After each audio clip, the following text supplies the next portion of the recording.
I went to my second home to prepare it for rent and found my daughter and my 2 grandchildren living there. I was shocked, because my son-in-law had told me they were happy in their new city. When I asked what she was doing there, she simply pleaded, "Please don't tell my husband." When I discovered the reason, I trembled in horror. Don't forget to subscribe to the channel and comment where you're watching from. The key stuck in the lock of the Meadowbrook house, and for a moment I thought the mechanism had finally rusted through. 15 years of occasional visits and sporadic maintenance had taken their toll on the old Victorian, but I'd always kept it functional, rentable. That's what I told myself each time I drove the 2 hours from my main residence in Portland to this quiet corner of rural Oregon. I jiggled the key harder, my 63-year-old fingers stiff from the November cold. The door finally gave way with a groan that echoed through the covered porch. I stepped inside, already mentally cataloging the tasks ahead. Dust the furniture, check for leaks, air out the musty smell that accumulated between tenants. The real estate agent had a couple interested in a 6-month lease starting December 1st. The extra income would be welcome, especially with property taxes rising every year. But the moment I crossed the threshold, I knew something was wrong. The house smelled lived in. Not musty at all, but rather like someone had cooked eggs that morning. And beneath that, the faint scent of lavender, my daughter Pamela's signature body lotion. My heart began to hammer in my chest as I noticed other details. A small backpack by the stairs, children's shoes lined up on the boot tray, a glass of water on the side table still showing condensation. "Hello?" My voice came out shakier than I intended. The silence stretched for 3 heartbeats. Then I heard it. A soft creak from upstairs, followed by urgent whispering. My maternal instincts flared. I recognized those whispers. "Pamela!" I called, louder now. "Pamela, I know you're up there." More whispering, then footsteps on the stairs. My daughter appeared on the landing, her face pale and drawn. At 34, Pamela usually radiated confidence. She was a high school principal, for heaven's sake, someone who commanded respect with ease. But the woman descending the stairs looked like she'd aged a decade in the 3 months since I'd last seen her. Her auburn hair, usually styled professionally, was pulled into a messy ponytail. Dark circles shadowed her eyes. "Mom." She stopped halfway down the staircase, one hand gripping the banister. "I can explain." "You'd better." I tried to keep my voice steady, but questions tumbled through my mind. Behind Pamela, I glimpsed movement.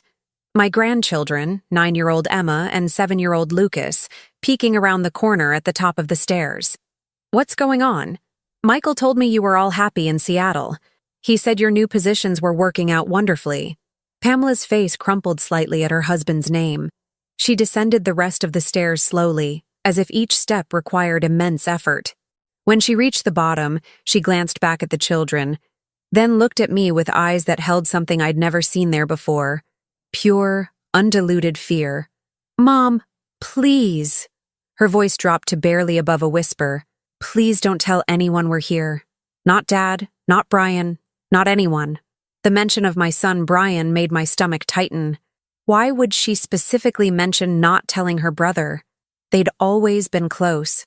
And why wouldn't I tell her father, my husband Thomas? We'd been married 41 years. We didn't keep secrets. "Pamela, you're frightening me. What's happened?" She reached out and grasped my arm, her fingers cold even through my coat sleeve. "Can we sit down? This is going to take a while to explain." I let her guide me to the living room, my mind racing. The furniture I'd left covered with sheets had been uncovered, arranged for living. Children's books lay scattered on the coffee table. A laptop sat closed on the desk in the corner, its charging light blinking. This wasn't a temporary visit. They'd been here for a while. We sat on the sofa, and Pamela folded her hands in her lap, staring at them as if gathering courage. Upstairs, I could hear the children moving around, their footsteps deliberately quiet. They'd been taught to be silent, I realized with a chill. Children that age were naturally noisy. What had made them learn to move like ghosts? 3 months ago, Pamela began, her voice trembling. Something happened at the school where I worked. There was an incident involving money, a lot of money. $50,000 went missing from the athletics fund. I listened, my heart sinking. Pamela had been so proud of her position as principal of Riverside High School in Seattle, a prestigious private school with wealthy donors and high expectations.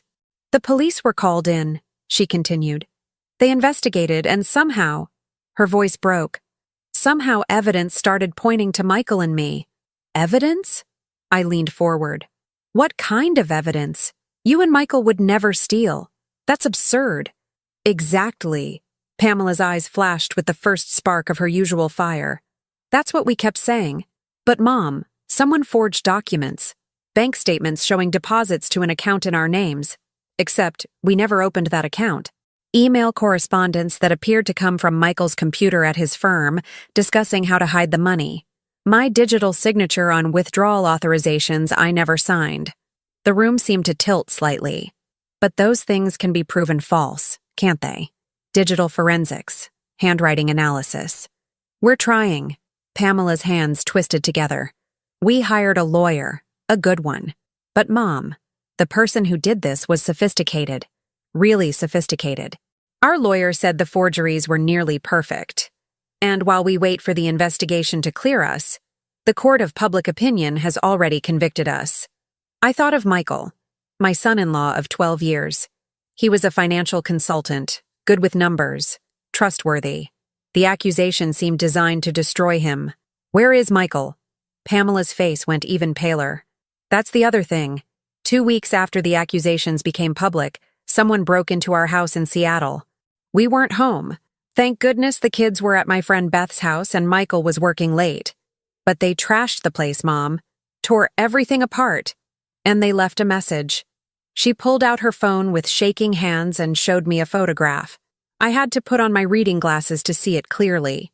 And when I did, ice flooded my veins. Spray painted on their bedroom wall in harsh red letters, "Thieves pay." The police said it was probably just angry community members taking justice into their own hands, Pamela said bitterly. They filed a report, but said there wasn't much they could do. After that, Michael and I decided we couldn't stay together anymore.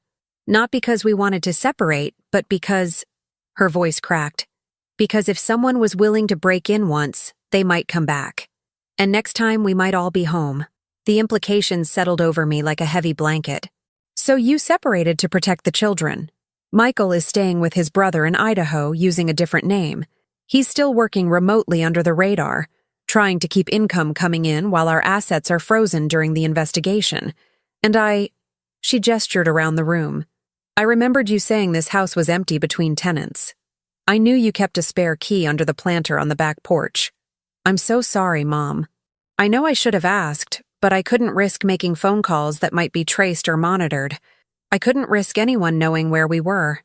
I absorbed this, my practical mind already moving through the implications. Your car?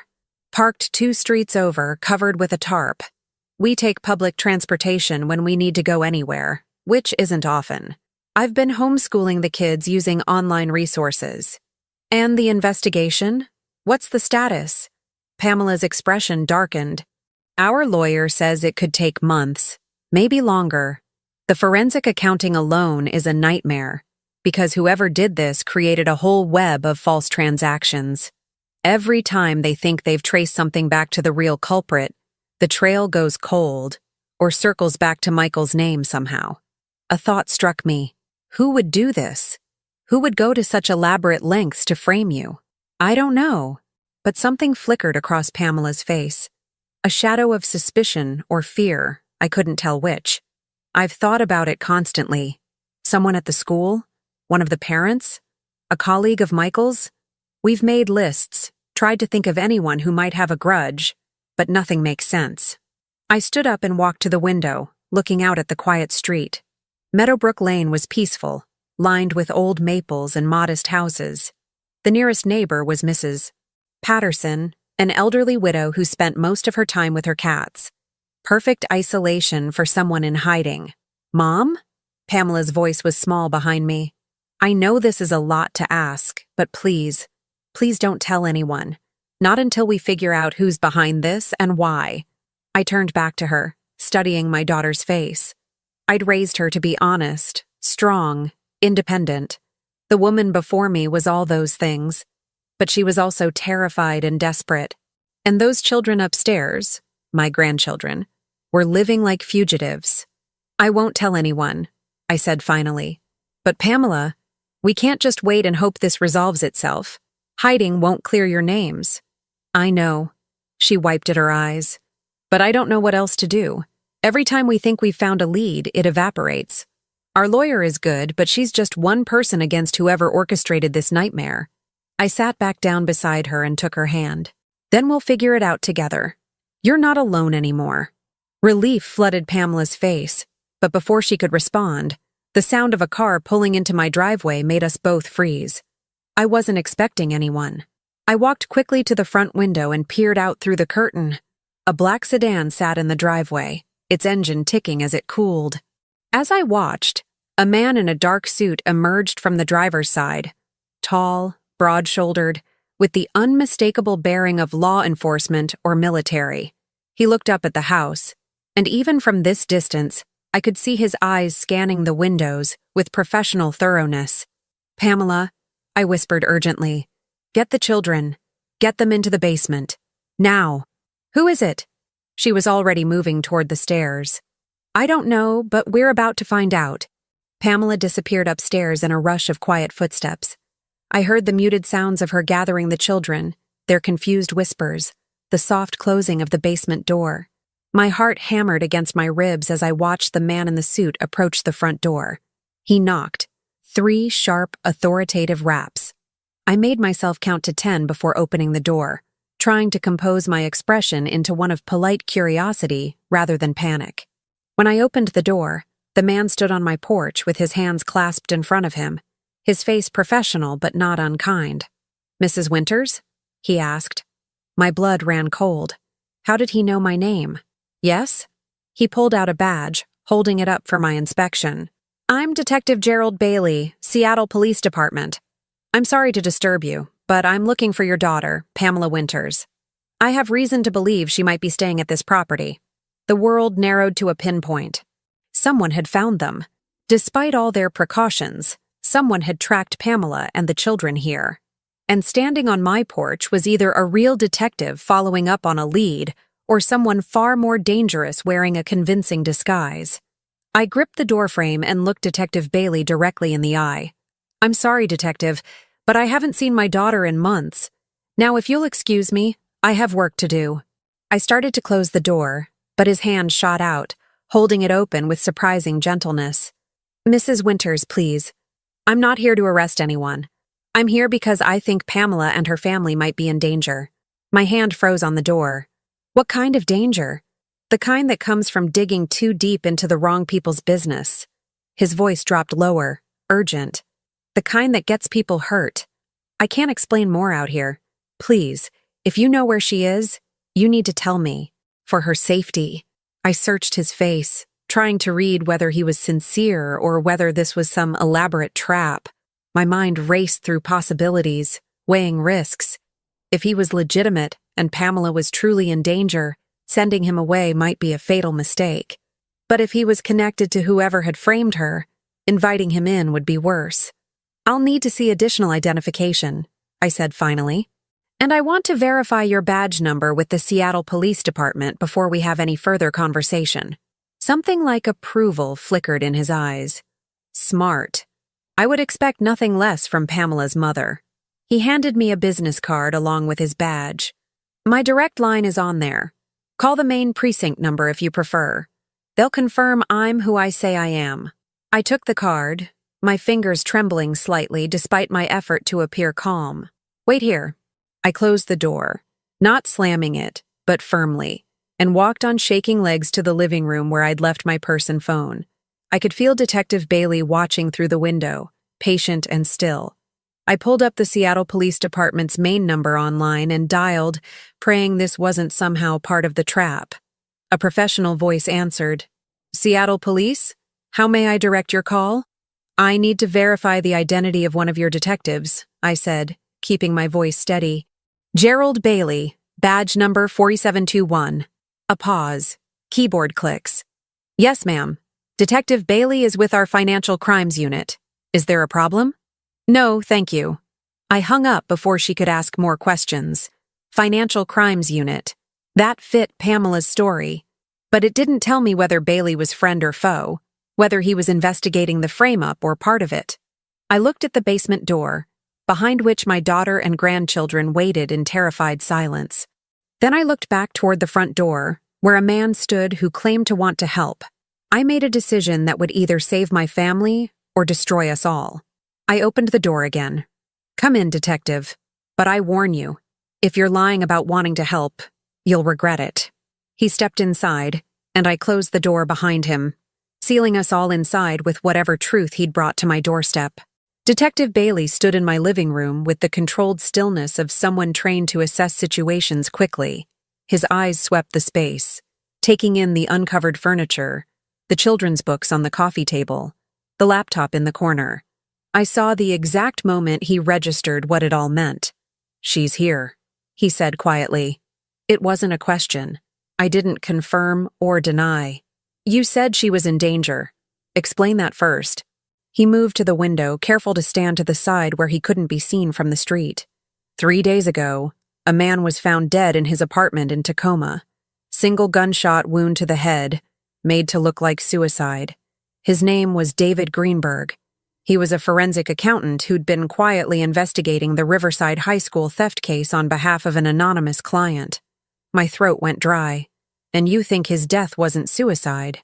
The scene was staged. Poorly, but enough to fool an overworked medical examiner who wanted it to be suicide.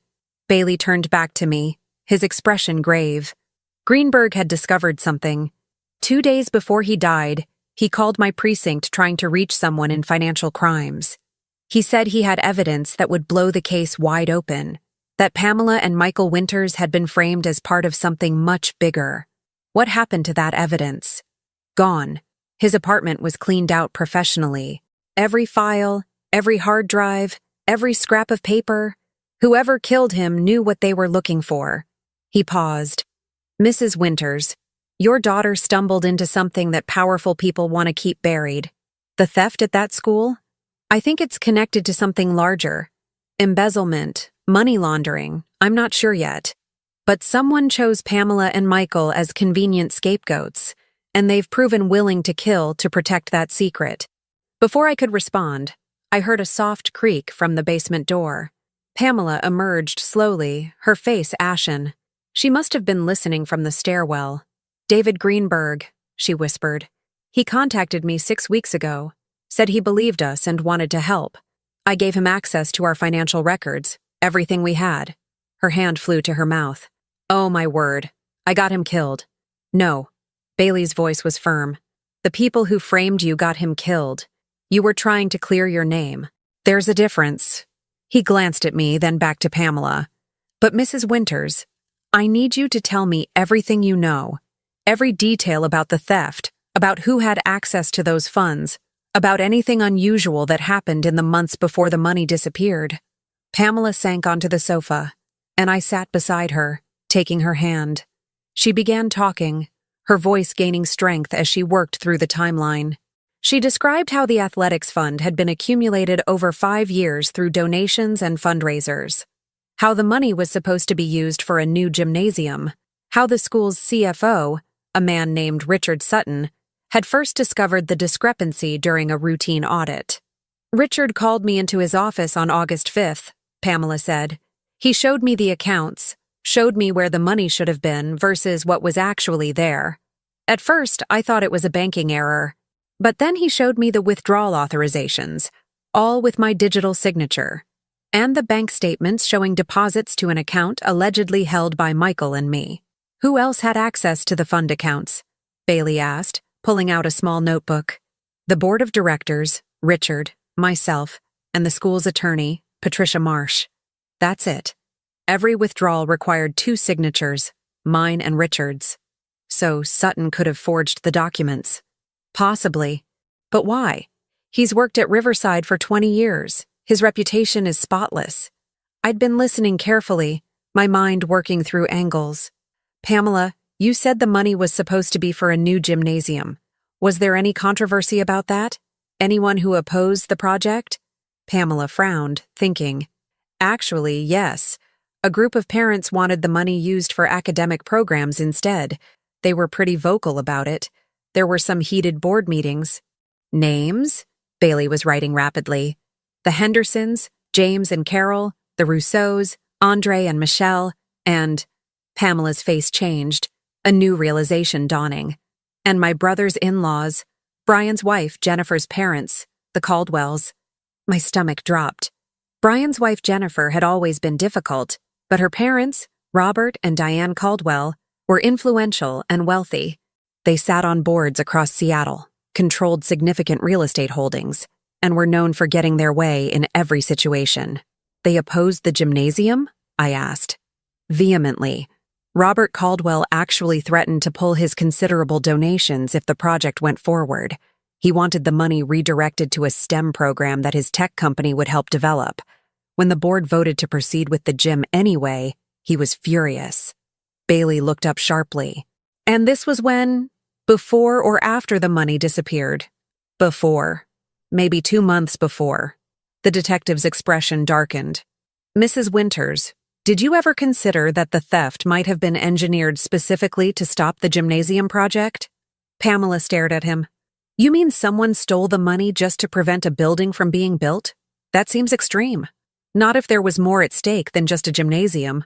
Bailey paced the room, thinking aloud. What if someone on that board saw an opportunity? Steal the money, frame the principal, create enough chaos that the project dies and the funds get redirected to their preferred program? Or better yet, what if the theft was cover for something else entirely? I stood and walked to the window, my mind racing. Detective, you said you think this is connected to something larger. What exactly? I can't prove it yet, but several of the board members at Riverside have connections to companies under investigation for financial irregularities. Small things, contracts that seem inflated, consulting fees that don't quite add up. Nothing major enough to prosecute, but enough to establish a pattern. He looked at Pamela. Your school handles millions in donations annually. It's possible someone saw it as an opportunity for legitimate-looking money movement. The basement door opened again and Emma appeared, her young face frightened. Mom? Is everything okay? Pamela immediately went to her daughter, kneeling down. Everything's fine, sweetheart. This is Detective Bailey. He's helping us. Emma looked at the detective with solemn eyes. Are you going to arrest my dad? The question hung in the air, painful in its innocence. Bailey crouched down to Emma's level. No, honey, I'm trying to help your dad.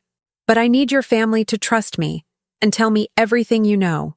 After Pamela had coaxed Emma back downstairs with promises that everything was under control, Bailey turned to us with renewed urgency. We need to move carefully.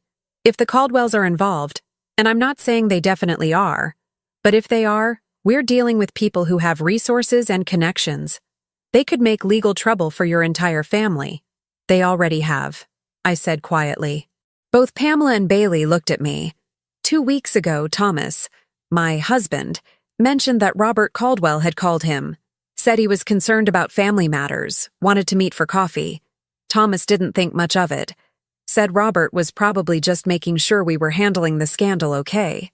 Pamela's face paled. Mom, what did Dad tell him? Nothing, because I insisted Thomas not meet with him until we understood what was happening with your case. I felt a chill run down my spine. But Thomas was annoyed with me, said I was being paranoid, that Robert was family and was probably just trying to help. Or he was fishing for information about whether we'd made contact with you, Pamela said, testing to see if you knew where we were. Bailey looked at me intently. Mrs. Winters, does your husband know you're here today? Yes. I told him I was coming to prepare the house for renters. Did you tell him the renters were scheduled to move in December 1st? Yes, I think so. Why? Because if the Caldwells are involved and they've been monitoring your family's communications or movements, they might know this property should be empty. If I found your daughter here, others might too. He pulled out his phone. We may need to move Pamela and the children somewhere safer. No. Pamela's voice was firm. I'm tired of running. We've been running for 3 months, and it's gotten us nowhere except more scared and more isolated. We need to fight back. With what? Bailey asked. not unkindly. Right now, we have suspicions and theories. We need evidence. I thought about that, about evidence and proof. Pamela, you said Richard Sutton discovered the theft. Did he seem surprised? Genuinely surprised? I thought so at the time. He looked shaken. But you have doubts now? Pamela bit her lip. Looking back, he had all the documents ready, very organized, almost like he'd been preparing to present them, and he steered me toward calling the police immediately, before I could get my own attorney or accountant to review things. Which meant the narrative was established from the start, Bailey said. Pamela Winters, principal with access to funds, under investigation for theft. By the time you could mount a defense, the story was already out there. A thought struck me. The laptop. Pamela, is that yours on the desk? Yes. Why? Have you been in contact with Michael through it? Yes, through encrypted messages. Our lawyer set it up. Bailey moved to the laptop. May I? At Pamela's nod, he opened it and began examining the system. His frown deepened as he worked. After several minutes, he looked up with a grim expression. You have spyware on this computer. Someone's been monitoring every keystroke, every website, every message. Pamela's face went white. That's impossible. The lawyer said. The lawyer either made a mistake or... Bailey didn't finish the sentence, but the implication hung heavy in the air. Or the lawyer is compromised, I finished. Who recommended your lawyer, Pamela? Jennifer did. She said her parents knew someone excellent for this kind of case. Patricia Vance. She came highly recommended. The pieces were falling into place with sickening clarity. Jennifer's parents, the Caldwells, who opposed the gymnasium. Jennifer's recommendation of an attorney who would set up compromised communications. The systematic destruction of any evidence that might clear Pamela and Michael's names. We need to get Michael somewhere safe immediately, I said. If they've been monitoring Pamela's communications, they know where he is. Bailey was already dialing. I'm calling my partner. We'll get a unit to Michael's location in Idaho. He stepped away, speaking urgently into his phone. Pamela grabbed my arm. Mom, what have we done? We trusted Jennifer. We trusted her parents, their family. They're using family connections as cover, I said, though the words tasted bitter. My own son's in-laws, people I'd welcomed into holiday dinners and birthday celebrations, might be behind a conspiracy that had destroyed my daughter's life and endangered my grandchildren. Bailey returned, his face troubled. My partner is sending local police to Michael's brother's house. But Mrs. Winters, there's something else. I had my partner run a check on your husband's recent financial activity, just as a precaution. My heart seized. Why would you check on Thomas? Because in cases like this, family members sometimes get pulled in without realizing it. Mrs. Winters, has your husband made any unusual financial transactions lately? Large withdrawals? New accounts? No. Thomas tells me everything about our finances. We review the accounts together monthly. Then can you explain why he opened a new business account 2 weeks ago with Robert Caldwell as a co-signer? An account with a $50,000 initial deposit? The room tilted. I gripped the back of the sofa to steady myself. That's impossible. Thomas wouldn't... He would have told me. But even as I said it, doubt crept in. Thomas had been taking more phone calls lately, stepping out of rooms when I entered. I'd attributed it to stress over Pamela's situation. What if it had been something else entirely? I need to see proof, I said, my voice shaking. Bailey showed me his phone screen. There it was, documentation from a bank I'd never heard of, showing Thomas's signature on forms creating a business account called Winters Caldwell Properties, LLC. The deposit date was October 28th, less than 3 weeks ago. Pamela looked at me with devastated eyes. Mom, did you know about this? No, I whispered. I swear, I didn't know.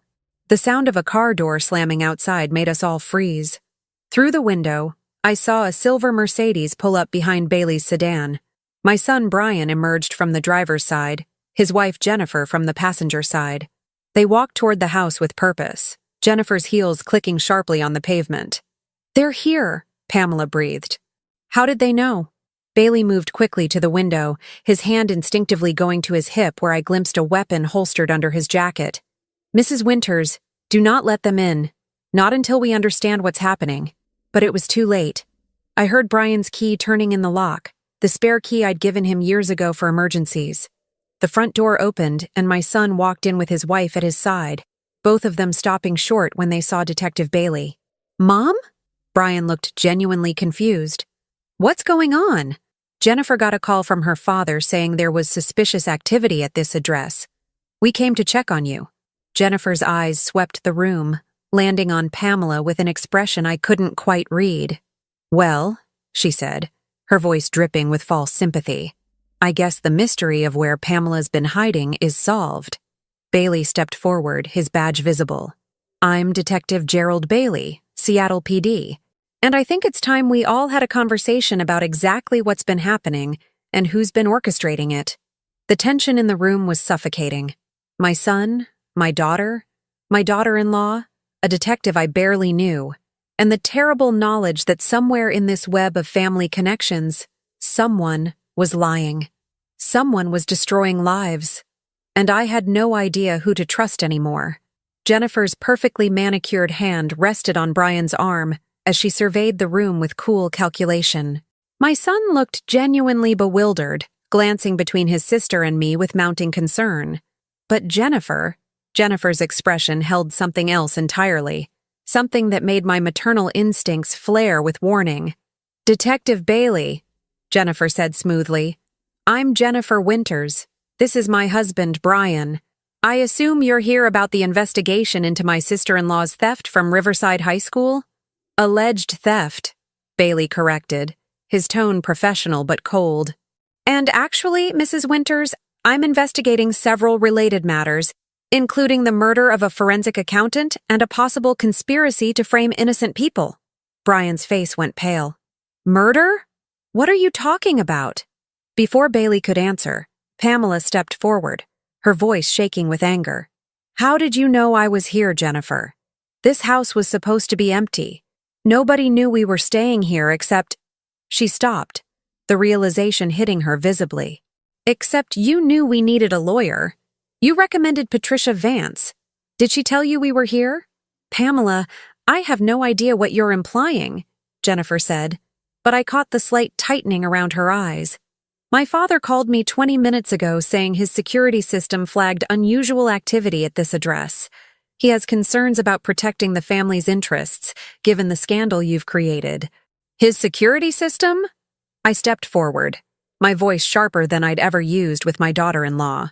"Why would Robert Caldwell have a security system monitoring my property?"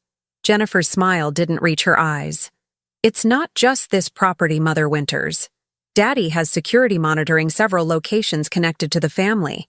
After Pamela's situation became public, he wanted to ensure no one was trying to leverage family connections for what?" Bailey interrupted. "For shelter? For help clearing their names? Or was he monitoring to make sure his frame-up job stayed intact?" The room went deathly silent. Brian looked at his wife with an expression I'd never seen before, shock mixed with dawning suspicion. "Jennifer? What is he talking about?" "He's talking nonsense," Jennifer said quickly, trying to deflect from Pamela's crimes by creating elaborate conspiracy theories. "Really, Detective, this is beneath professional conduct." Bailey pulled out his phone and held it up, showing the screen. "Then explain why your father and Brian's father opened a joint business account 2 weeks ago with a $50,000 deposit, the exact amount stolen from Riverside High School." Brian's hand dropped from Jennifer's arm. "That's not possible. Dad wouldn't—" He turned to me, his face stricken. "Mom, is this true?" I felt as though the floor had disappeared beneath me. "I don't know. I just found out myself 5 minutes ago." "Your father never mentioned any business account." "Because there is no business account," Jennifer snapped, but her composure was cracking. "This is clearly a mistake, a misunderstanding that—" "Bank records don't make mistakes," Bailey said.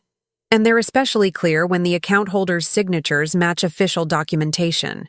Thomas Winters and Robert Caldwell opened Winters Caldwell Properties LLC on October 28th. The initial deposit came from an account previously linked to transactions at Riverside High School." Pamela made a sound like a wounded animal. "Your father helped them, Mom. He helped them frame us." "No." My voice came out stronger than I felt. Thomas wouldn't do that. There has to be another explanation. But even as I said it, pieces were falling into place with horrible clarity. Thomas's recent secretiveness, his insistence that we shouldn't interfere with Pamela's legal troubles, his suggestion that maybe Pamela and Michael had made poor financial choices that got them in trouble, the way he'd defended Robert Caldwell when I'd expressed suspicion about the coffee meeting. Brian was staring at his wife with betrayal written across his features. Jennifer, did your parents do this? Did they frame Pamela and Michael? Of course not. Jennifer's voice rose, losing its cultivated smoothness. Brian, you know my parents. They're respected business people. They opposed the gymnasium project, Pamela said, her voice gaining strength. They threatened to pull funding. They wanted the money redirected to Robert's STEM program. When the board voted against them, the money suddenly disappeared. And Michael and I were blamed. Jennifer's face flushed. That doesn't prove anything. Lots of parents opposed that ridiculous gymnasium. The school needed academic improvements, not a basketball court. But your parents are the only ones with the connections to orchestrate something this sophisticated, Bailey said. And they're the only ones who benefited directly. I've been reviewing the Riverside Board minutes from the past year.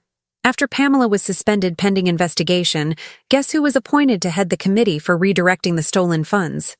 My father, Jennifer whispered, then caught herself. But that was only because he had experience with fund management. It was a natural choice.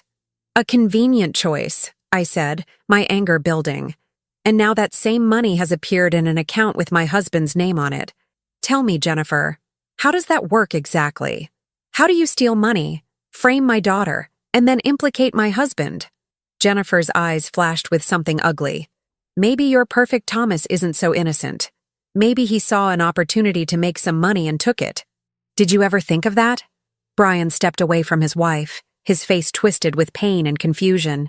Stop it, Jennifer, just stop. Pamela is my sister. Emma and Lucas are my niece and nephew. If your parents did this, if they destroyed my sister's life, his voice broke. Your sister destroyed her own life by being in the wrong place at the wrong time, Jennifer shot back. She was always so perfect, so successful. Principal of a prestigious school, the golden child who could do no wrong. Maybe she finally made a mistake, and rather than owning it, she's trying to drag my family down with her.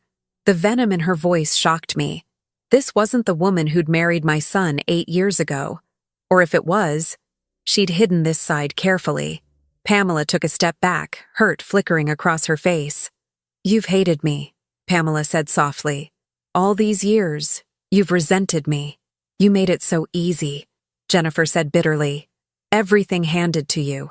Brian's parents adoring you, comparing me to you at every family gathering.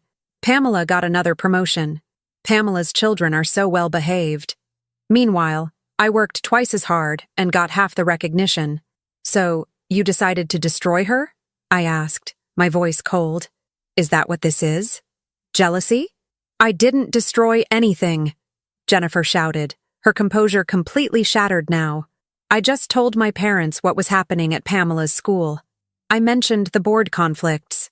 I suggested they might want to get more involved in Riverside's financial oversight. What they did with that information was frame my daughter for theft, I finished. You fed them information, gave them access to family details, helped them target Pamela and Michael. Bailey was recording everything on his phone now, his expression intent. Mrs. Jennifer Winters, what you're describing is conspiracy to commit fraud and possibly accessory to murder.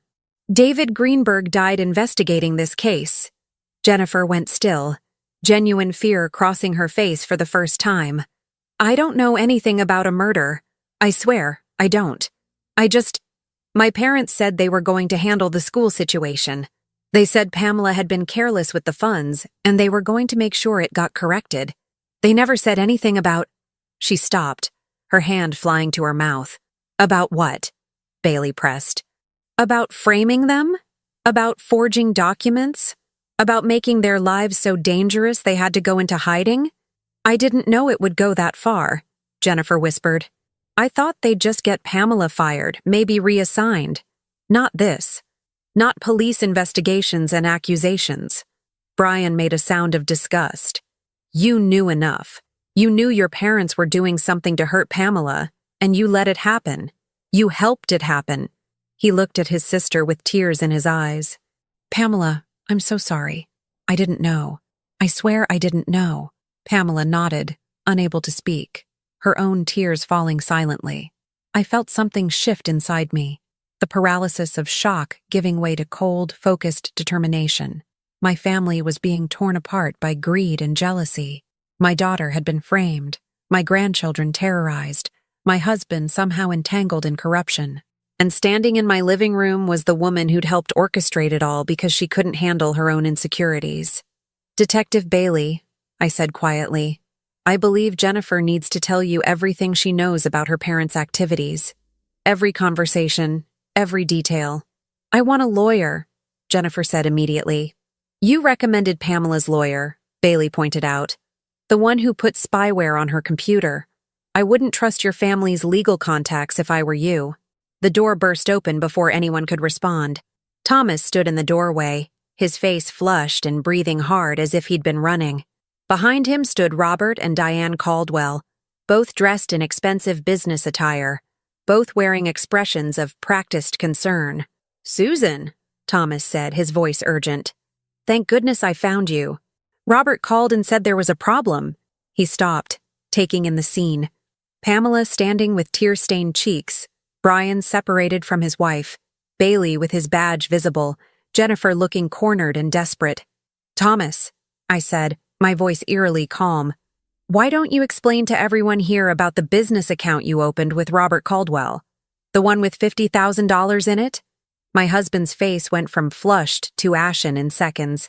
Susan, I can explain. It's not what you think. Then what is it? I took a step toward him. Because what I think is that you've been lying to me.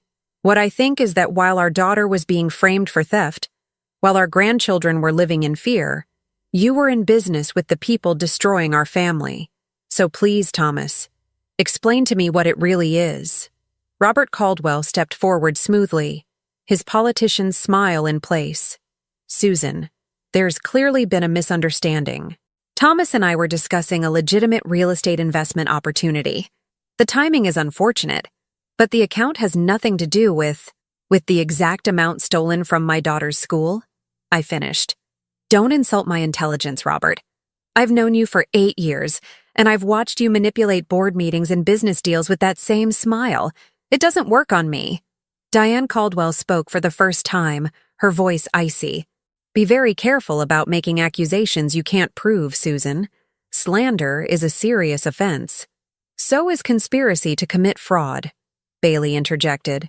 So is murder. So is obstruction of justice. Should I continue, Mrs. Caldwell? Robert's smile vanished. We have no idea what you're talking about, Detective. And I think it's time we involved our attorneys. We came here out of concern for family, and instead we're being accused of ridiculous crimes. Family? Pamela said, her voice shaking with rage. You destroyed my career, my reputation, my marriage. You endangered my children, and you dare talk about family? We did nothing of the sort, Diane said coldly. You were careless with school funds, and you're being held accountable. Trying to blame others for your mistakes is pathetic. Then explain the spyware on Pamela's laptop, I said. Explain how the lawyer Jennifer recommended set up compromised communications. Explain the murdered forensic accountant. Explain the account in my husband's name with stolen money in it. Thomas finally found his voice. I didn't know the money was stolen. Robert told me it was from a property sale, that he wanted to invest with me because we were family. He said it would help us financially during Pamela's legal troubles. I thought... His voice cracked. I thought he was being generous. You thought? I stared at my husband of 41 years, seeing him clearly for perhaps the first time. Or you didn't want to look too closely at good fortune. You knew Pamela was innocent. You knew something was wrong with this entire situation. But you took the money anyway because it was convenient. Susan, please. Don't. I held up my hand. I need to think. And I can't do that with you making excuses. Bailey stepped between us and the Caldwells, his posture protective. Mr. and Mrs. Caldwell, I'm going to need you to come to the precinct for questioning. We have significant evidence of financial crimes connected to— The sound of shattering glass interrupted him. Something flew through the front window, trailing smoke. Bailey reacted instantly, shouting, "Get down!" as he pushed Pamela and me toward the floor. The smoke grenade, because that's what it was, hissed and spewed thick gray smoke throughout the room. Through the chaos, I heard the basement door slam open and Emma's terrified scream. The front door was wrenched open wider, and heavy footsteps thundered into the house. Men in dark clothing and masks grabbed at the Caldwells, dragging them toward the door. Robert struggled, shouting something I couldn't hear over the confusion. Bailey was on his radio calling for backup, coughing through the smoke. Brian had thrown himself over Jennifer, protecting her despite everything. And Thomas, my husband, stood frozen in the doorway, watching it all unfold with an expression of absolute horror. Through the smoke, I saw Pamela crawling toward the basement, toward her children.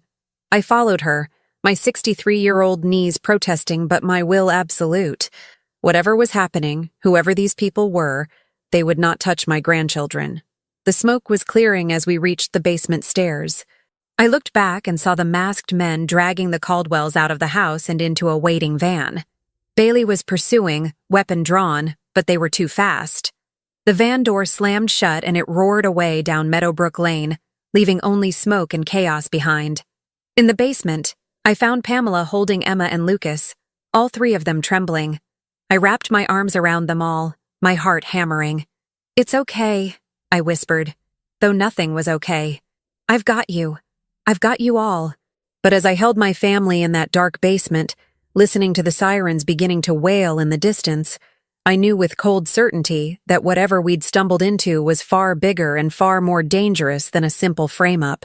And somewhere out there, the people pulling the strings were still watching.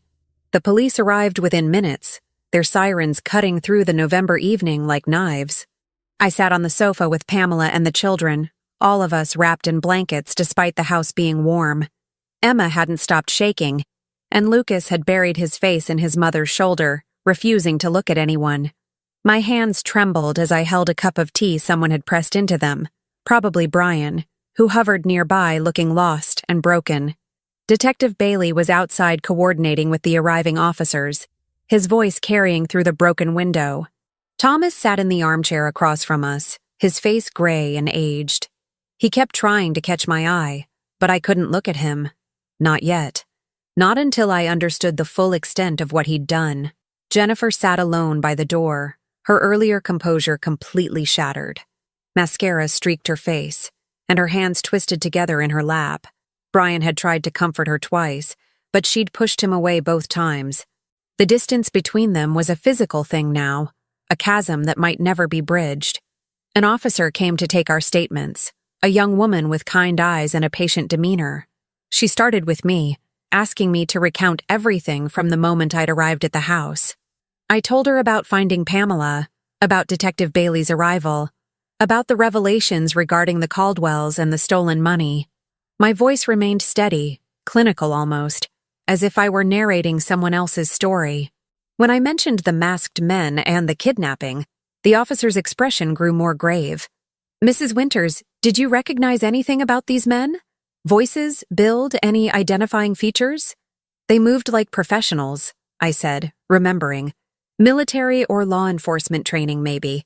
They knew exactly what they were doing. Get in, secure targets, get out.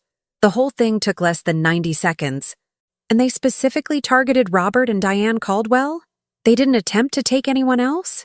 They grabbed the Caldwells and left, ignored the rest of us completely." The officer made notes, then moved on to Pamela. I listened as my daughter recounted her story, her voice growing stronger as she spoke. She was a fighter, my Pamela. She'd been beaten down, but she wasn't broken. Detective Bailey returned as the officer was finishing with Brian. He looked exhausted, his tie loosened and his hair disheveled. He caught my eye and gestured for me to follow him into the kitchen, away from the others. "We've issued an alert for the van," he said quietly. "Every unit in the state is looking for it. But Mrs. Winters, I need to be honest with you. Whoever took the Caldwells was extremely organized. The van had no plates, and preliminary reports suggest it may have been lined with material to block GPS and cell signals. These weren't amateurs. Who were they? That's what I need to figure out. He pulled out his phone and showed me a series of photographs. Does your daughter or son-in-law have any connection to these people?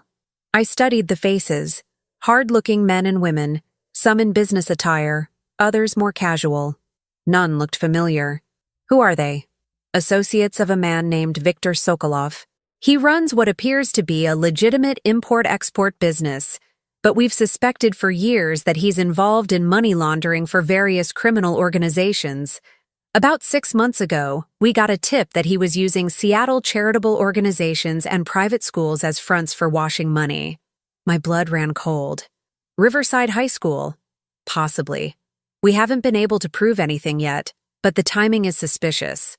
The athletics fund that was stolen? It had grown unusually large over a short period. Major donations from anonymous sources, all properly documented but difficult to trace.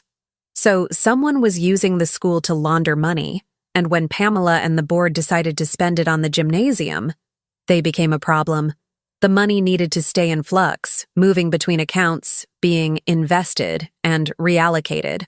Actually building something with it would have drawn too much scrutiny. Bailey ran a hand through his hair. The Caldwells may have been involved knowingly, or they may have been useful idiots who got pulled into something bigger than they understood. And now they've been taken by these people, which suggests they know something valuable, something worth kidnapping them over. He looked at me intently. Mrs. Winters, I need to ask you something, and I need you to be completely honest. Has your husband had any other unusual financial activity? Any new accounts, large purchases, unexplained income? I thought back over the past months. He bought a new car in September, a luxury sedan. I thought it was expensive, but he said he'd gotten a good deal through Robert's connections. Bailey's jaw tightened. What kind of connections? Robert owns several car dealerships. Thomas said he'd arranged a fleet discount. Even as I said it, the explanation sounded hollow. Mrs. Winters, there's no such thing as a fleet discount for a single vehicle purchased by a private citizen. That car was likely payment for something. The teacup in my hands suddenly felt too heavy. I set it down before I could drop it. Payment for what? I don't know yet, but I'm going to find out. He paused. There's something else. We found David Greenberg's backup files. He'd hidden them in a cloud storage account under his sister's name. My tech team accessed them an hour ago. What did they show? Greenberg had traced a web of transactions going back 3 years. Multiple schools and charities, all with similar patterns. Money coming in from anonymous donors, being moved between accounts, then dispersed for various projects that either never materialized or came in significantly under budget. The difference was being siphoned off through consulting fees and contractor payments to shell companies. How much money are we talking about? Conservatively, $5 to $7 million. Bailey let that sink in. The Riverside theft wasn't the first, and it wouldn't have been the last. But Pamela and Michael became obstacles when they insisted on accountability for how the athletics fund was being spent. So they were eliminated as threats by being framed. I felt dizzy with the scope of it. But the Caldwells, they're wealthy on their own. Why would they risk everything for a share of laundered money? Greed isn't always about need, Mrs. Winters. Sometimes it's about opportunity. And sometimes people get involved in small ways, turning a blind eye here, signing a document there, and before they realize it, they're complicit in serious crimes. He glanced back toward the living room. Your husband may have fallen into that trap. I need to talk to him. Not yet. Let me question him first.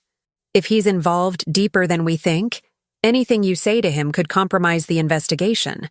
Or worse, put you in danger. The word danger made me think of Emma and Lucas, still trembling in the other room. Detective, my grandchildren can't stay here anymore. This house isn't safe. I agree. I'm arranging for protective custody. There's a safe house in Portland where... No. Pamela appeared in the kitchen doorway, her face set with determination. No more hiding. No more running. These people have taken enough from us. Mrs. Winters, you don't understand what you're up against. I understand perfectly. Pamela stepped fully into the kitchen, I understand that someone has been using my school, my reputation, my life as cover for criminal activity. I understand that they framed me and my husband, destroyed our careers, and terrorized our children. And I understand that they just kidnapped 2 people in broad daylight, which means they're desperate. Desperate people are dangerous people, Bailey warned. So am I. Pamela's voice was steel. I'm a mother protecting her children. I'm a woman fighting for her name and her future. You tell me who's more dangerous, criminals trying to protect their money, or a mother who has nothing left to lose. I stood and put my hand on Pamela's arm. We're not doing this alone. We're not vigilantes. We work with Detective Bailey, follow his lead, and we do this legally and safely. Your mother's right, Bailey said.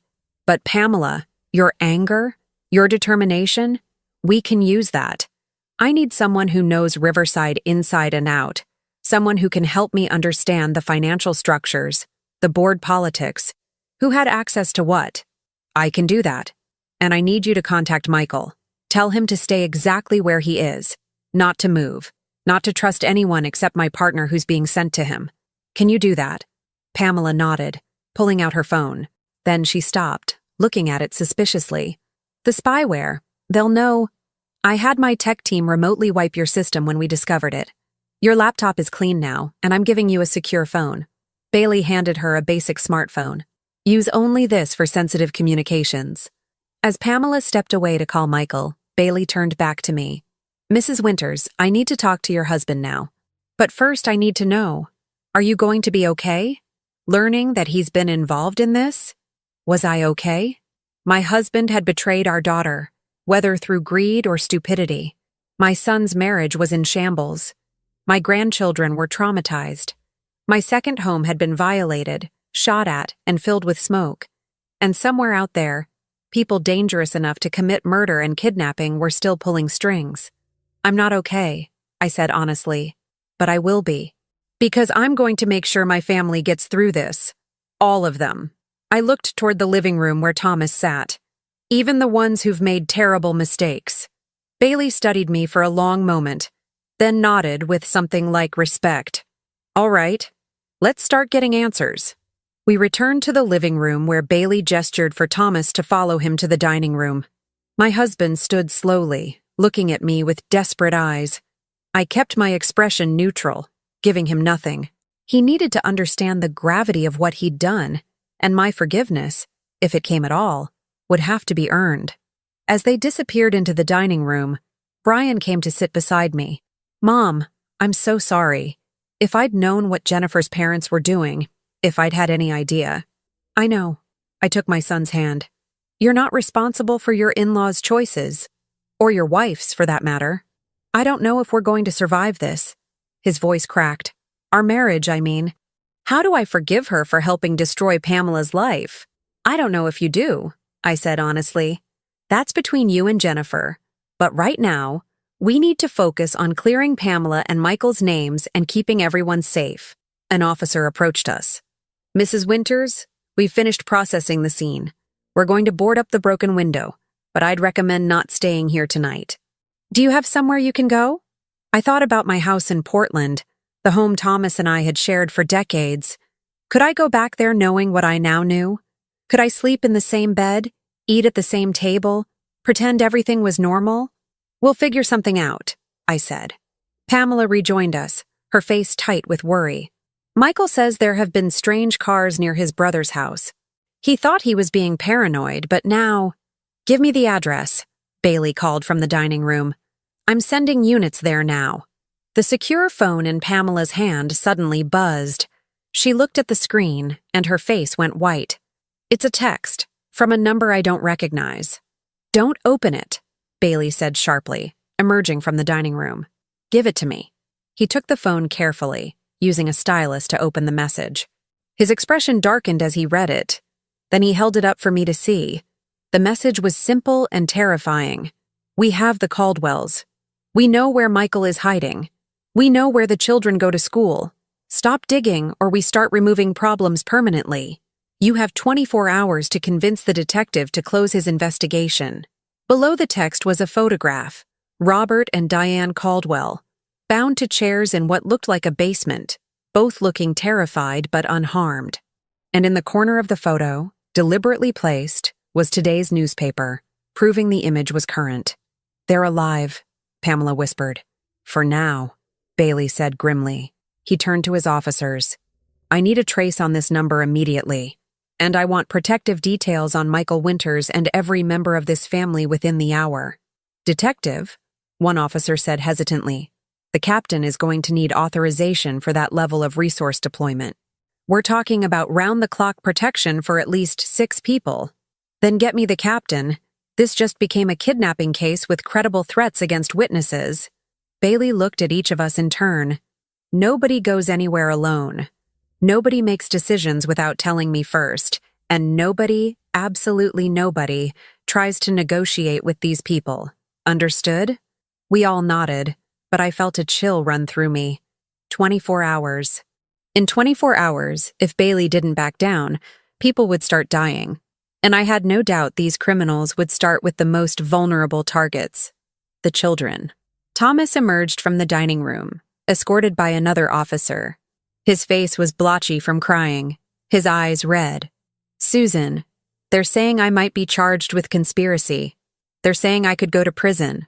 I looked at my husband, the man I'd built a life with, raised children with, trusted implicitly for over 4 decades, and I felt nothing but cold emptiness. "Did you know, Thomas? Did you know the money was stolen from Pamela's school?" "No. I swear I didn't know until tonight. Robert told me it was from a property investment. I should have asked more questions. I should have—" His voice broke. "I'm so sorry, Susan. I'm so sorry. Sorry doesn't fix this." I stood, my voice steady despite the turmoil inside me. Sorry doesn't clear Pamela's name or give her back the career she lost. Sorry doesn't erase the fear Emma and Lucas have lived with for months. You made a choice, Thomas. You chose to trust Robert Caldwell over your own daughter. You chose money over family. Now you have to live with the consequences. "Susan, please. I can't do this right now." I turned away from him, toward Pamela and the children. "We need to leave. Detective Bailey, where do you suggest we go?" "There's a hotel near the precinct. I can have officers escort you and maintain a presence outside your rooms." No. An idea was forming. Dangerous, but potentially powerful. "I want to go home. To my house in Portland." "Our house," I corrected, glancing at Thomas. "If these people are watching us anyway, let's give them something to watch. Let's make them think we're frightened and compliant. And while they're watching, you investigate, detective. You find out who's really behind this, and you build your case." Bailey looked skeptical. "Mrs. Winters, that's putting you directly in their crosshairs." "I'm already there. We all are." I looked at my family. My daughter with her jaw set in determination, my son torn between loyalty and betrayal, my grandchildren trying to be brave. But I'm 63 years old, and I've learned that sometimes the best way to catch a predator is to let them think you're prey. Pamela stood beside me, understanding dawning in her eyes. "We draw them out." "Exactly. We make them confident. And confident people make mistakes." Bailey was quiet for a long moment, then slowly nodded. "All right. But we do this my way, with my people watching every angle. And at the first sign of real danger, we pull the plug." Agreed. As the officers began coordinating our departure, I caught Thomas watching me with a mixture of hope and despair. I didn't look away this time, but I didn't offer comfort either. He'd made his choices. Now it was time for me to make mine. And my choice was to fight, not with fists or weapons, but with the one thing these criminals couldn't buy or steal: a mother's fierce, unbreakable determination to protect her family. Let them watch, let them threaten, let them think they'd won. They were about to learn that the most dangerous opponent isn't the one who shouts the loudest or hits the hardest.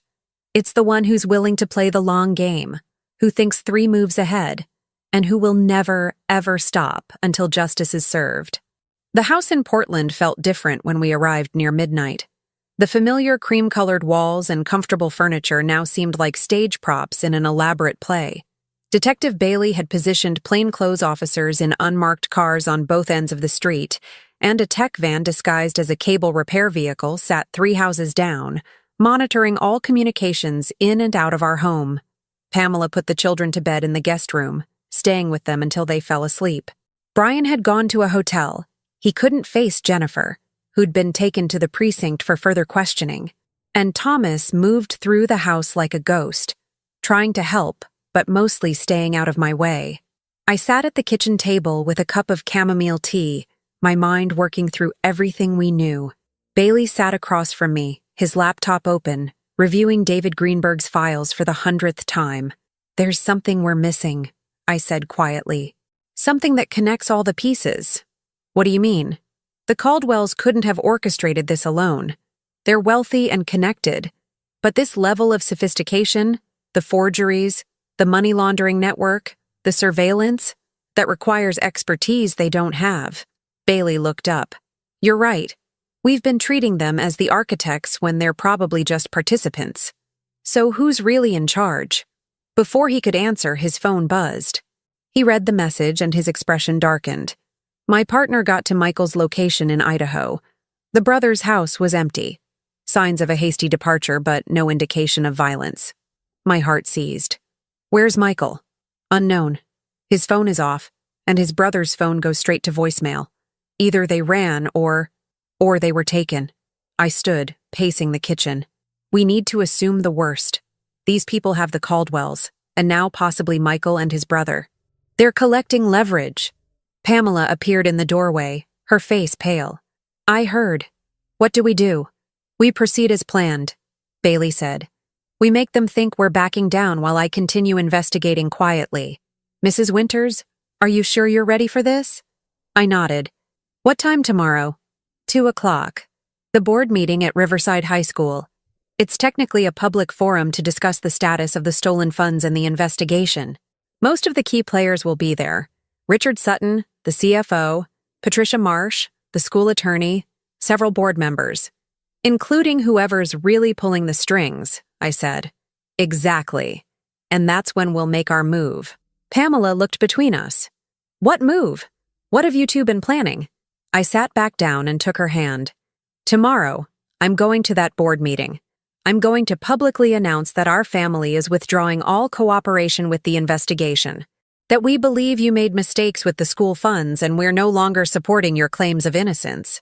Pamela's eyes widened. "Mom, no. That will destroy any chance I have of clearing my name. Not if it's all theater." I squeezed her hand. "Pamela, listen.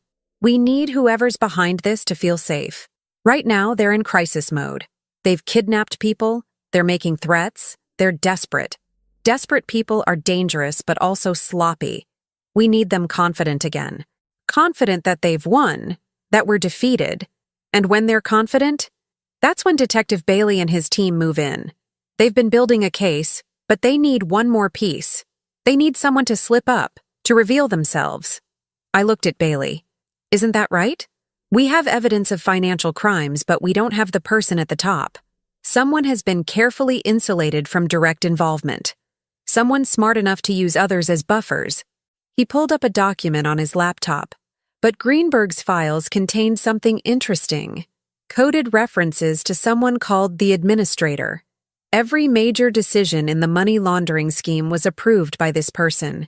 Every school that was targeted, every board member that was compromised, every problem that was eliminated, all came from the administrator.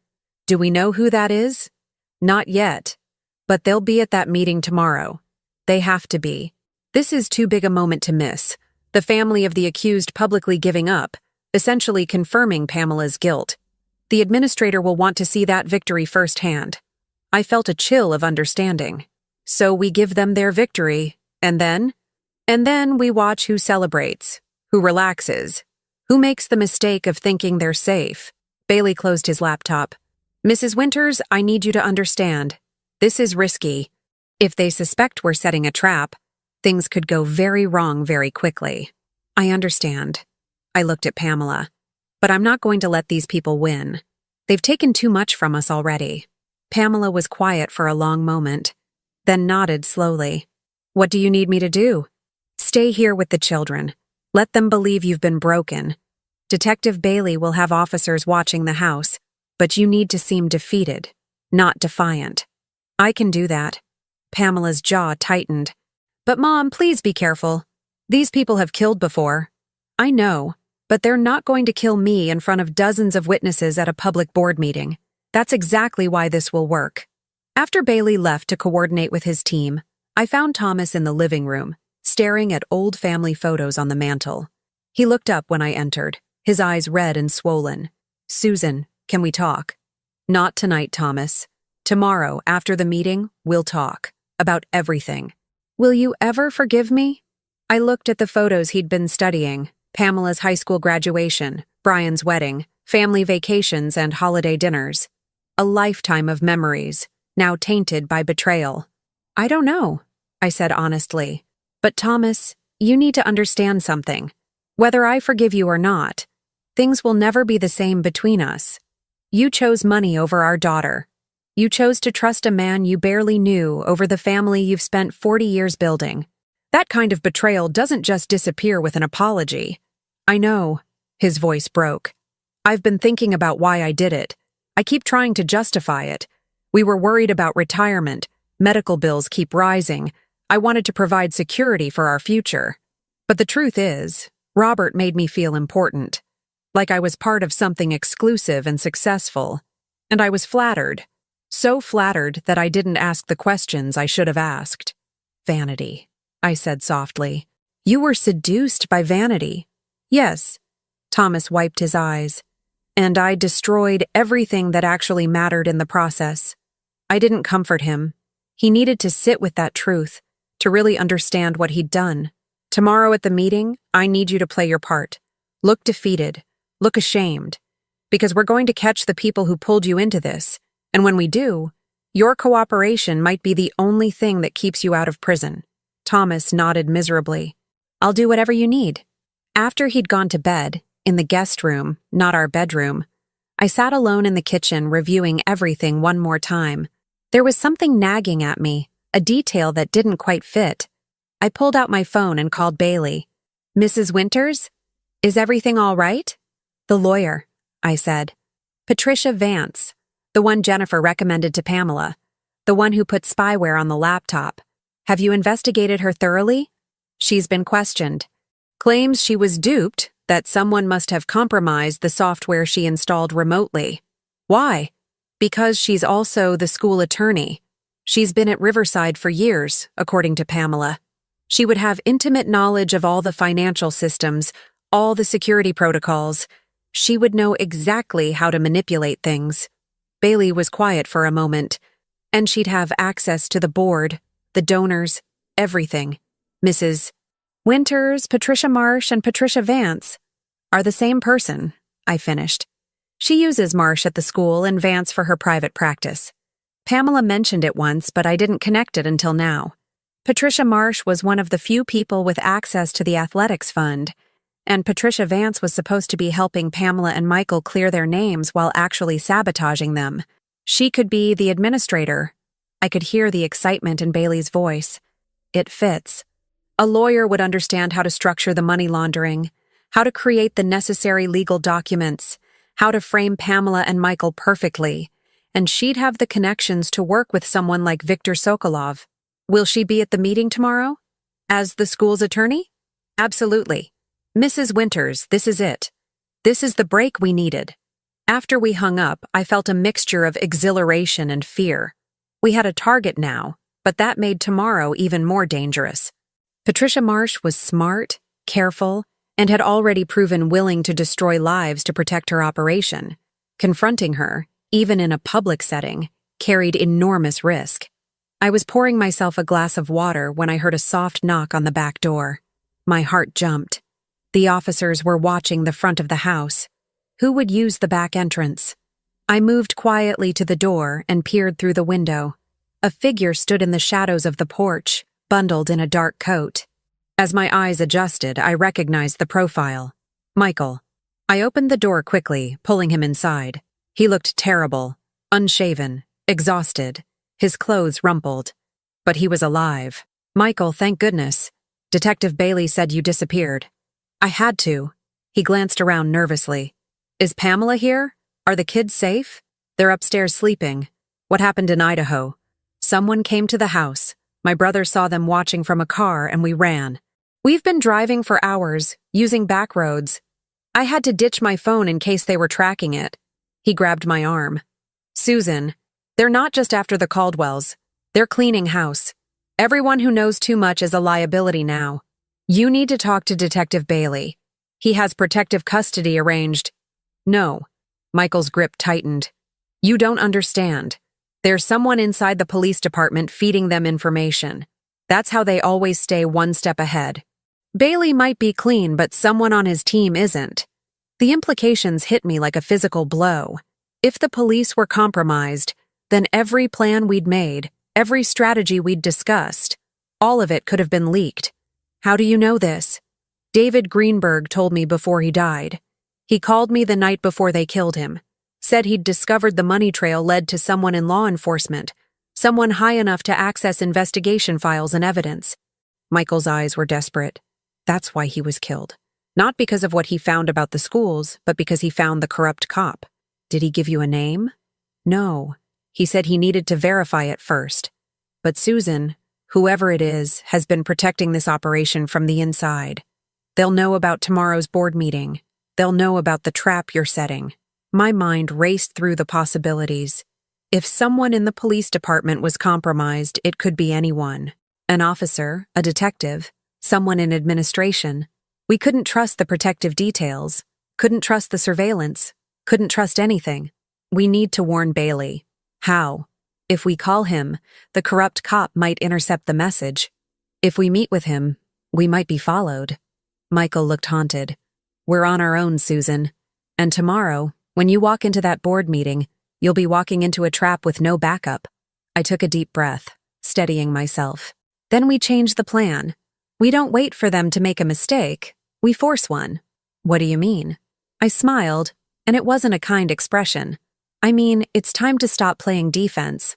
It's time to stop reacting to their moves and start making them react to ours. Over the next 2 hours, Michael and I worked out a new strategy. We woke Pamela and brought her into it, then called Brian at his hotel. By 3 a.m, we had a plan that was audacious, risky, and possibly insane. But it was ours. Not fed through potentially compromised police channels, not dependent on protection we couldn't trust. Just a family fighting back with the tools we had. Knowledge, determination, and the element of surprise. As dawn broke over Portland, I stood at my bedroom window watching the surveillance cars that were supposed to be protecting us.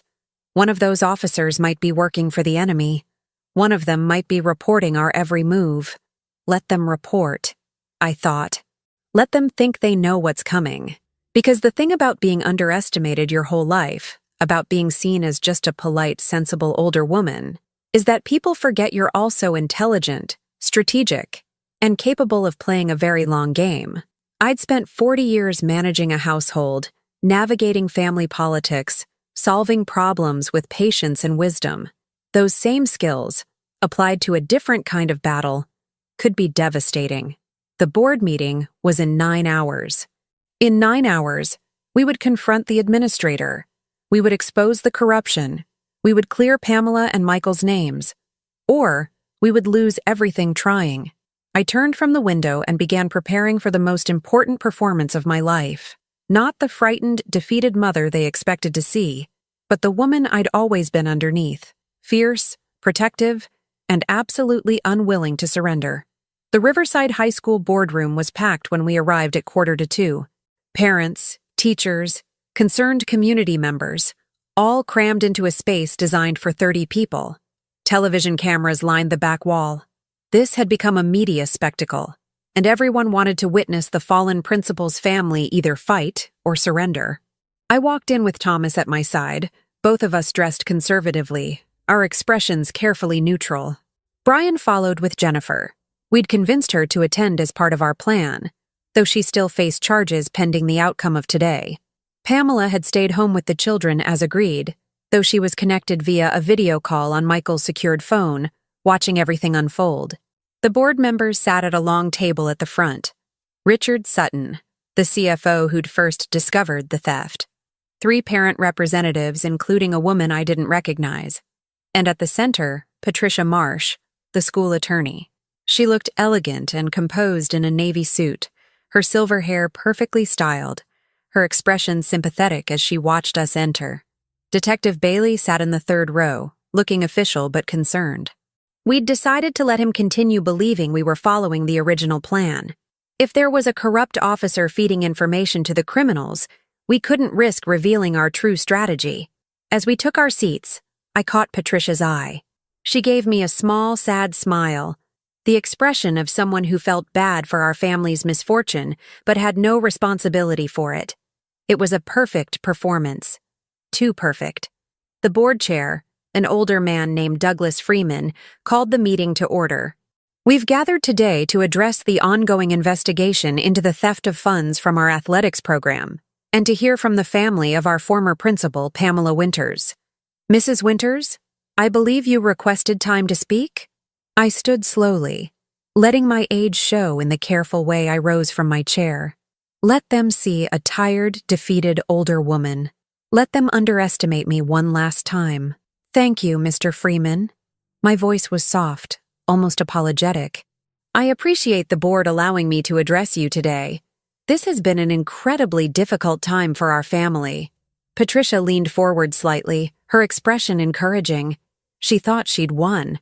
My daughter Pamela spent 15 years building her career in education, I continued. She dedicated herself to this school, to your children. But I've come to realize that perhaps we've been in denial about certain financial irregularities. Murmurs rippled through the crowd. Bailey shifted uncomfortably in his seat. Patricia's smile grew a fraction wider. Pamela and her husband Michael made some poor choices. I can't excuse them, though as a mother, I wanted to. But continuing to fight these charges is tearing our family apart and preventing this school from moving forward. I paused, letting the words sink in. So I'm here today to announce that our family will no longer contest the findings of the investigation. We accept responsibility for what happened. The room erupted. Reporters shouted questions. Board members looked shocked. Patricia sat back, a look of profound satisfaction crossing her face before she schooled it back to professional neutrality.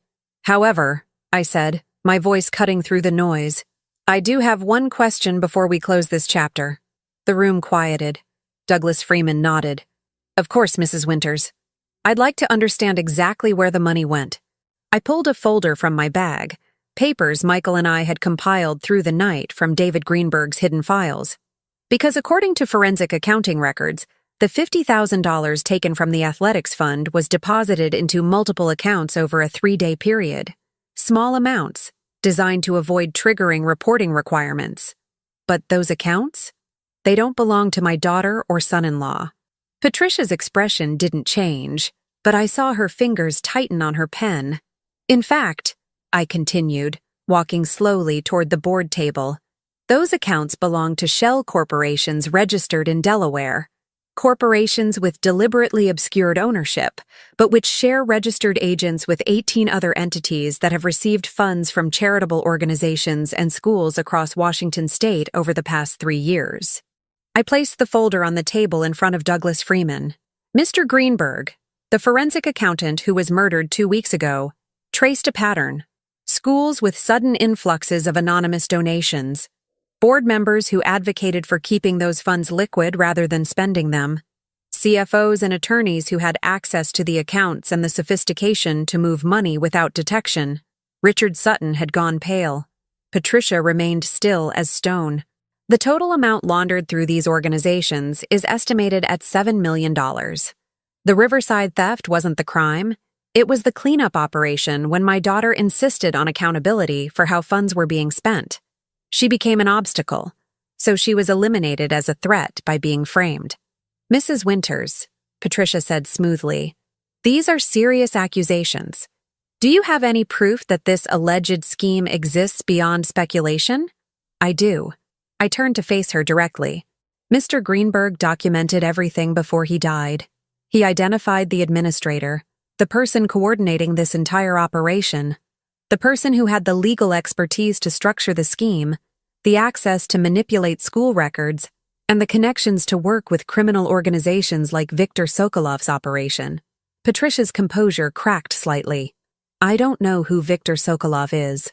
Really? Because his organization made 3 substantial payments to your private law practice over the past 18 months. Payments described as consulting fees for corporate restructuring. I pulled out another document. Restructuring for shell corporations that were used to launder money through schools like Riverside. The room had gone completely silent. Even the reporters had stopped shouting questions. You used your position as school attorney to identify target schools, I continued, my voice growing stronger. You evaluated which ones had wealthy donor bases and malleable board members. You facilitated the anonymous donations, money that came from Sokolov's criminal enterprises. You kept that money moving between accounts, calling it investment management and fund allocation. And when someone like my daughter threatened to actually spend it on something visible and accountable, you eliminated them. This is absurd, Patricia said, but her voice had lost its confidence. I've served this school district for 20 years. Your reputation is carefully constructed, but Mr. Greenberg saw through it. That's why you had him killed. I looked at Detective Bailey. Isn't that right, Detective? Bailey stood, and I saw the exact moment Patricia realized she'd been outmaneuvered. Officers who'd been positioned throughout the crowd moved toward the exits, blocking them. Patricia Marsh, Bailey said, you're under arrest for conspiracy to commit fraud, money laundering, and murder. You have the right to remain silent. No. Patricia's voice was sharp. She stood, her composure finally shattering. You can't prove I killed anyone. You can't prove. Actually, I interrupted, we can, because you made one critical mistake. Patricia stared at me, and I saw genuine fear in her eyes for the first time. When you recommended yourself as Pamela's attorney, using your private practice name Patricia Vance, you installed spyware on her computer. That spyware logged every keystroke, every message, but it also logged the IP address of whoever was monitoring those communications. And that IP address, it traced back to your home office. I pulled out a final document. Detective Bailey's tech team found the monitoring software still active on your personal computer this morning when they executed a search warrant, along with communications with Viktor Sokolov's organization, instructions for moving funds between accounts, and correspondence about David Greenberg becoming a problem that needed to be handled. Patricia sank back into her chair, all fight draining from her. Around us, people were shouting again, cameras flashing, chaos erupting, but I kept my eyes on her. You thought you were so clever, I said quietly, leaning close enough that only she could hear. You thought you could destroy my daughter, terrify my grandchildren, manipulate my husband, and walk away clean. But you forgot something important. What's that? Patricia asked bitterly.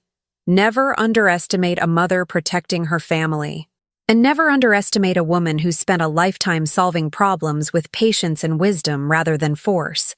As officers led Patricia away in handcuffs, I returned to my seat. Thomas reached for my hand, and this time I let him take it. Not forgiveness, not yet, but acknowledgement that we would find our way through this together, eventually. Detective Bailey approached, his expression a mixture of admiration and annoyance. Mrs. Winters, you should have trusted me. Working outside official channels was dangerous. Michael told me there was a corrupt officer in your department. I couldn't risk it. There was. Bailey's expression darkened. Sergeant Miles in our financial crimes unit. We arrested him this morning based on evidence from Greenberg's files. He'd been feeding information to Sokolov's organization for 2 years. So you knew? I suspected, but I needed him to think he was safe so he'd keep communicating with them. Your plan actually helped. When you went off script, it confused him, made him make mistakes trying to figure out what you were doing. Bailey smiled slightly. You're either very lucky or very clever, Mrs. Winters. I'm 63 years old, Detective. At my age, you learn that luck is just careful preparation meeting the right opportunity. Over the next 3 hours, the full scope of the operation was revealed.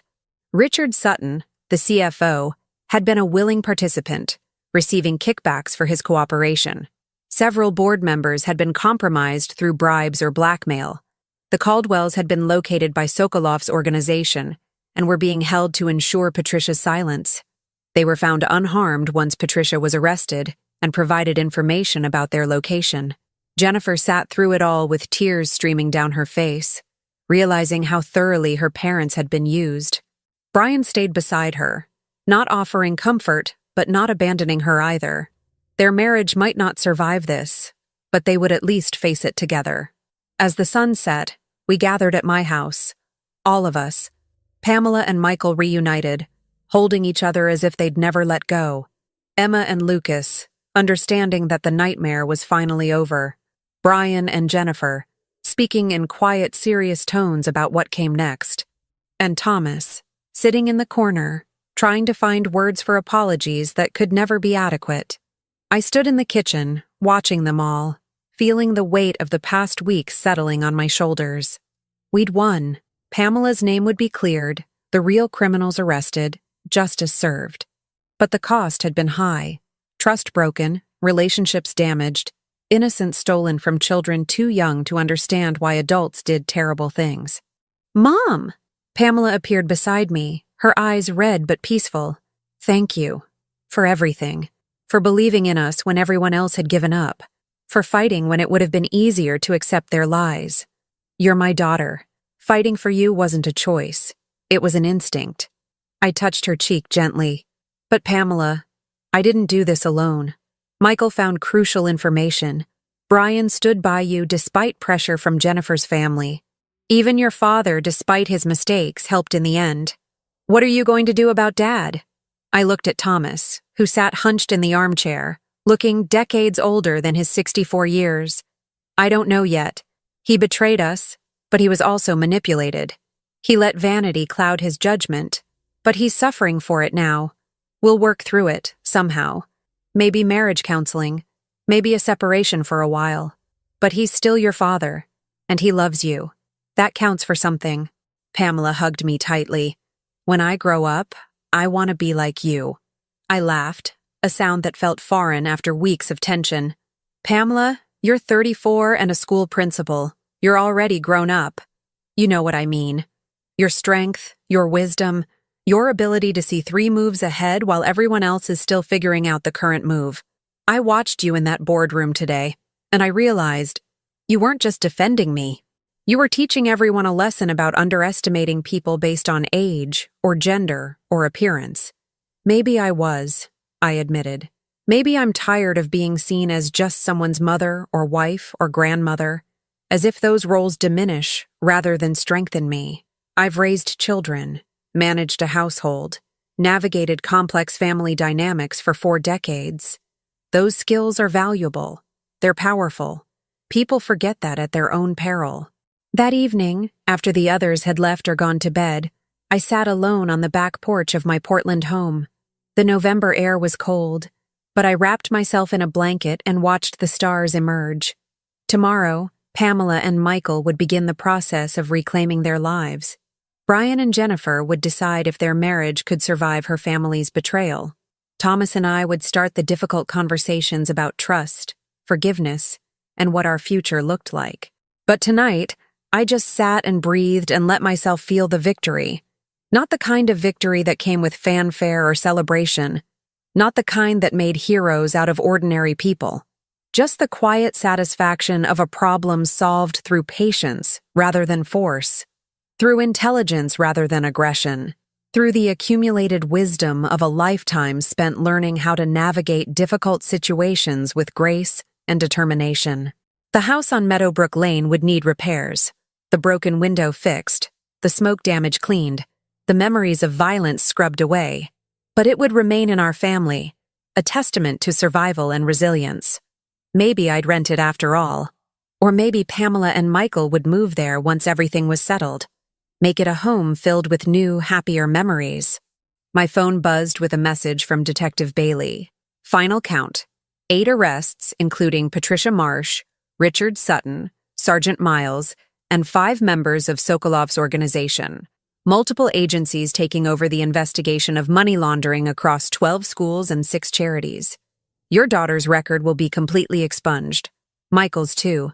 Thank you for your cooperation and your courage. I didn't feel courageous. I felt tired, relieved, and grateful. But mostly, I felt like myself again, not diminished by crisis, but refined by it. The door opened behind me, and Emma stepped out, wrapped in her favorite blanket. "Grandma? Can't you sleep either?" "Just thinking, sweetheart. Come sit with me." She settled beside me, and we sat in comfortable silence for a while. Then she said, "Mom says you saved us, that you were like a superhero but without the costume." I smiled. "Not a superhero, just a grandmother who loves her family very much." That's what makes you a superhero," Emma said with the certainty of youth. "The best kind." As we sat together under the stars, I thought about legacy and what we leave behind. Not money or property or professional achievements, but the lessons we teach through our actions. Emma had learned that being strong doesn't mean being loud, that being powerful doesn't require force, that sometimes the quietest person in the room is the most dangerous opponent, not because they'll hurt you, but because they'll outthink you. These were lessons I'd learned over 63 years of life, lessons that had served me well when everything fell apart and only wisdom and patience could put it back together. The Meadowbrook house would stand as a symbol of that resilience, a place where my family had hidden, fought back, and ultimately prevailed. Not through violence or wealth or connections, but through something more fundamental, the unbreakable bond between people who refuse to give up on each other. "Grandma?" Emma asked sleepily. "Are we safe now?" "Yes, sweetheart," I said, pulling her close. "We're safe now, and we're going to be okay. All of us. Because that was the truth we'd fought so hard to secure. Not just legal vindication or financial recovery, but the simple, profound truth that our family would survive this. Scarred, perhaps. Changed, certainly, but ultimately stronger for having faced the darkness and found our way back to the light. Together. Now tell me, what would you have done if you were in my place? Let me know in the comments. Thank you for watching, and don't forget to check out the video on your screen right now. I'm sure it will surprise you.